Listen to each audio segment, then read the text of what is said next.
Greetings everybody, Ben here from The Virtual Economist, and welcome to part 10 in my Keys to Riches series. It's hard to believe that this is the 10th episode, and you can really tell just how far we've come. Now, before we get into the episode, I do have some good and bad news. Now, I can already hear people's keyboards typing, so I might as well just go ahead and tell you guys the bad news first. The bad news is that I will not be continuing Keys to Riches. Now, I know a lot of you guys are quite frankly pretty disappointed that I'm doing this because I know a lot of you guys really wanted me to trade up to a golden pan. Like when I asked you guys, that was like number one. Everybody wanted me to go up to a pan. And I'm not saying I can't do that. I could probably trade up to a pan, but the series would last a much longer time. And quite honestly, I really don't want to be doing this series forever, basically. I want to have the series to have a finite end and beginning. And like I said in the first episode, I could do this pretty much infinitely because at this point I'm basically just trading like I normally would anyway. The one thing that is different here, of course, is that I'm taking the time to record every trade and make sure I can upload really quality videos for you guys about my trading endeavors. And the problem is that these kind of videos actually take a lot of time to get the trades for, edit, and put up on YouTube, and they actually take a lot longer than you might think. So the problem is that I want to make a ton of different videos. I have a huge list of video ideas, and the thing is that with Keys to Riches out all the time, I really can't make all these ideas that I want to, just because I really don't have the time.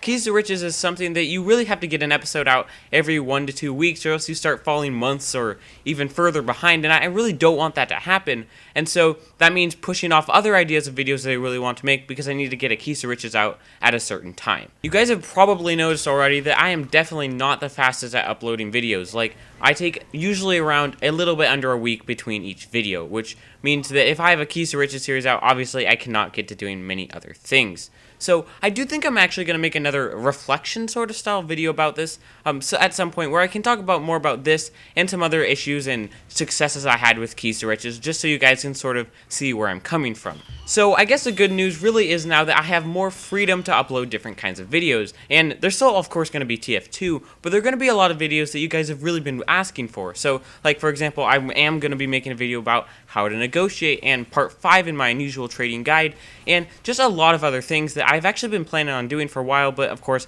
just haven't had the time to do. So I do think that should be very exciting. Now, for Keys to Riches, this is actually not going to be the last episode. I have one more episode after this, and that is going to be the special edition last episode finale of Keys to Riches. Since this episode isn't actually the last one, the goal of this one is actually just to get everything into pure keys. Once I have everything in pure keys, I can say that I have officially ended the series, even though there will still be another episode, and in that last episode I will use the pure keys to buy whatever is my end game. Now I have actually figured out what my end game is going to be, and I do think it'll be pretty awesome when I get it. But before we can get the end game, we definitely need to go ahead and finish up the series, so let's jump right on into the episode here, and here we go. Alright, so for the first trade here, I'm actually selling my Stormy Storm Pure Tin Cap Doan for the Demo Man. And I actually received a trade offer here, and initially I did not think it was very good at all. The offer was his kilowatt bombing run worth 11 keys on backpack.tf plus 1 key, which is obviously worth 1 key. So the offer was 12 keys. And if you remember from last episode, the Stormy Storm hat is actually worth 13 keys. So when I initially looked at this, I thought, it's a pretty bad offer, because of course it wasn't even worth 13 keys. But when I took a little bit deeper look at the bombing run, I actually realized that this was a very good offer. Now, the bombing run, when you looked at the stats in the past sales, it had actually sold for 10 keys and 12 keys pure in the past, which made me think that I could probably sell it for pure. And that didn't surprise me at all. I mean, if you think about it, in the very first episode, I actually had a steaming bombing run, which I sold for 1 key less than its backpack.tf price almost instantly for pure keys. I had the Stormy Storm hat for a while, and I was really on the verge of re-quickselling it. I mean, I bought it for 9 keys, so if I could re-quicksell it for 10, I could at least make 1 key profit. So here, since I knew I was already going to just re-quicksell it, I figured just taking a 1 key loss here for a better unusual plus a key would be a very good trade for me. So I just went ahead and accepted the offer. The next trade I got here was pretty straightforward. So if you remember from the last episode, I had actually purchased an Australium Force of Nature, not an Australian backscatter, guys, for 12 keys pure. And it was worth 13 keys, so I just went ahead and listed it on backpack.tf for 13 keys. The Force of Nature actually wound up taking around 2 weeks to sell, which was a lot longer than I'd expect for an Australium. The reason for this was that people kept undercutting my backpack.tf price. Like, people wanted to sell theirs quicker than mine, so they just listed it for 12.5 keys and got it sold quickly. But when theirs was up, nobody of course would ever buy mine because, well, it's a horrible deal. And it makes a lot of sense why the other people would do that, and it's a very good trading strategy. But I really didn't want to go that low, so I really just had it listed for 13 keys, and it took a while to sell. But of course here I got the offer and I'll grab the keys. The next trade I got was for my kilowatt bombing run, and if you remember what I said earlier, I really thought it was going to be easier to sell, and it quite honestly was. I listed it on backpack.tf, and pretty quickly I got this guy who added me who was interested in offering on it. He offered 10 keys pure, which I was like, seems like a good trade. Of course, I thought I might be able to get more out of him just because he was paying pure in the first place, so I asked if he could do 11, and he thought about it for a sec and then said yes, I could do 11, which I was like, cool. So I just went ahead and sold the unusual for 11 keys pure, which was its backpack.tf price, so I got its backpack.tf price in pure. Now, this did not surprise me one bit. I figured pretty much any low tier bombing run like that could sell for pure very easily. So at this point, I had listed all of my cheap items on backpack.tf, and as you can tell here, I got an offer for my earbuds of 2 keys and 3 ref. Then I was able to get an offer on my Arkham Cowl for a key and 3 ref. Both of these were just what I listed them for. I listed them a little bit under the lowest seller, so they were definitely the cheapest on the market. Anyway, I'm just going to go ahead and grab these items. The next trade I got was very, very good. If you remember from last episode, I had picked up a Death at Dusk DOS Noggin voucher for the medic. And I thought that was a pretty good unusual. I thought it looked really nice. Here's actually what it looks like if you want to see. But I did think it should be easy to sell, really just because it had sold well in the past. If you remember, the Noggin voucher has a price of 46 keys on backpack.tf, but I just went ahead and listed it on TF2 Outpost for 50 keys because I did feel like it was a nice hat and someone could probably pay that. It is worth pointing out here that there was another seller of the hat, but that seller had the hat for a year, and quite honestly, I don't even know if they would have accepted a pure offer because they'd had it for so long. They were listing theirs for 50 keys, so I figured there really wasn't much point in me listing mine for backpack.tf price because if someone wanted the hat, they're already going to have to pay 4 keys more. So, again, I just went ahead and listed it for 50 keys. Honestly, I didn't have the hat listed that long on TF2 Outpost before I had a guy add me who was very interested in the hat. The guy looked like a medic main and he was willing to pay pure keys on the hat, which I was very excited. However, the catch was I would have to wait a week before he was able to get the keys. I thought about it for a moment, and 50 keys pure on my hat would of course be a very amazing offer, so I said I would be willing to reserve the hat for him in a week when he would be able to get the keys. I think I lucked out though, because a few days later the guy messaged me and said that he was able to get the pure keys earlier than he expected, and he was able to do the trade. Of course, I was very happy to do the trade early, so I just went ahead and accepted it as fast as I could. I'm really happy though that this guy went ahead and followed through with the trade, because the one thing that pisses me off more than almost anything else in trading is when somebody makes a deal with me and says, hey, I'll do this trade, I need to wait for my keys to be tradable or whatever, but in a week they just suddenly decide to back out and they just can't get the trade anymore. And that just really is so annoying, because most of the time they're good offers and you say, hey, I'll reserve the hat for you because I do want to take your offer, and then a week later when they back out, you could have traded your hat for so many other things at that point, and quite honestly, it's just a huge waste of my time. Regardless of that, however, I am very happy to get this trade. Alright guys, so this is my backpack right now, and I know I really haven't been able to show it for a while, really just because I never took any clips of it when I was recording these trades, which I'm kind of sorry about. But for here, you can definitely see what we have, and as you can tell, there are 2 full pages of keys, so that is 100 keys pure right there, plus another 21, making 121 pure keys. After selling the Noggin voucher, we have a ton of pure keys here. I also have 19 refined, and only 2 sweets left now, which is pretty nice. I definitely need to go ahead and sell those, but for now, I definitely want to prioritize selling those last 2 unusuals and try to get some pretty good offers on them. Alright, on to the next trade. Alright, so the next trade I got was, well, pretty insane. So if you remember, I do have that Cloud9 powdered practitioner, and it did just recently go tri-class, and I feel like it can definitely get more than the backpack.tf price of 30 keys. So I was looking for an offer of around 40 to 45 keys, and that's probably around where I could get an offer. That's what I had it listed on Outpost at least at. but I was on Vatican City, and I saw this guy who was selling a bunch of unusuals. I just traded him up to make some miscellaneous offers, and I saw that he had an Ancient Codex Photonaut. Normally, I really wouldn't be interested in hats like that, because from my experience, the Ancient Codex Photonauts, and really just any Photonaut in general, sell really poorly right now. So I really wasn't too interested in the hat, but what made me more interested, you could say, was the fact that the guy looked like he was really trying to get rid of it quickly. I think he realized that it was actually just a really hard hat to sell, and he really just didn't want it anymore, and he was willing to make some offers that I felt were pretty good for me. So I decided I should just maybe offer my Cloud9 practitioner, and then maybe I could add some keys on top of it for the Photonaut, which would be a very good deal for me because the Photonaut does have a backpack.tf price of 60 keys. Now, I know the Photonaut really isn't that good, but anytime you can offer basically an unpriced unusual, which is basically what the practitioner is at this point, for any unusual worth value, it is always good because you want to get the unusual with the backpack.tf price because those sell far better, and just being able to get rid of your unpriced unusual for a priced unusual is always a good deal for you. So I think I initially offered like the practitioner plus 10 keys for the Photonaut, which he was actually considering, and I think he was pretty good with it. But before he did the trade, I definitely wanted to take a look at the other sellers of the Photonaut to make sure it was actually selling as well as it was. The problem with hats like the Photonaut is that they're just really expensive on backpack.tf. Like 60 keys for an all-class unusual with a pretty mediocre effect, I really don't think people are going to want to trade for that.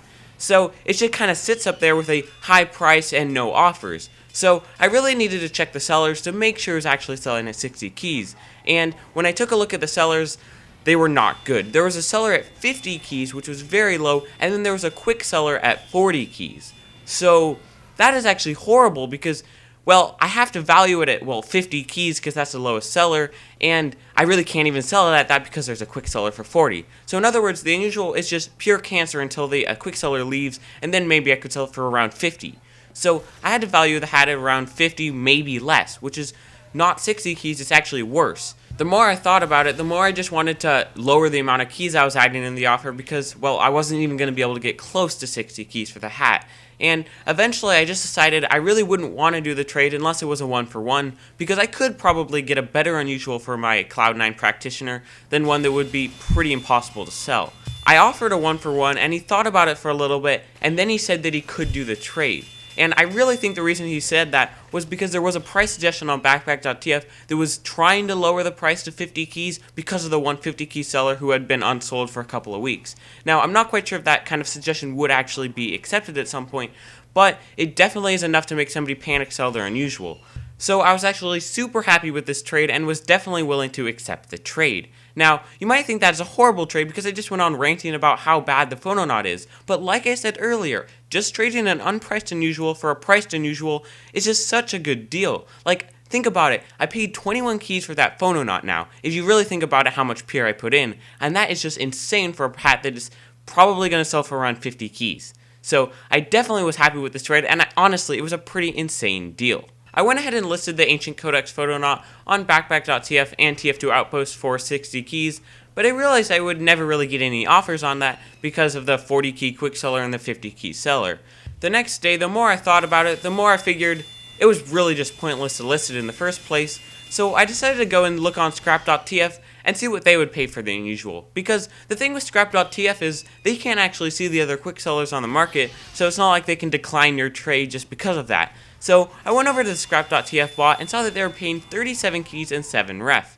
Now, I thought about it for a little bit because, well, the hat on backpack.tf has 60 keys, so that's a really good deal to give to the bot. But when you really think about it, it was actually not a good deal at all for the bot because, well, the other quick seller at 40 keys is still there. So, you know, after thinking about it for a little bit, I just decided to pull the trigger and sell the unusual quickly to the scrap.tf bot because I realized if that 40 key quick seller went and sold their unusual to scrap.tf, then I couldn't even sell mine because the scrap.tf bot only accepts one of a certain type of unusual.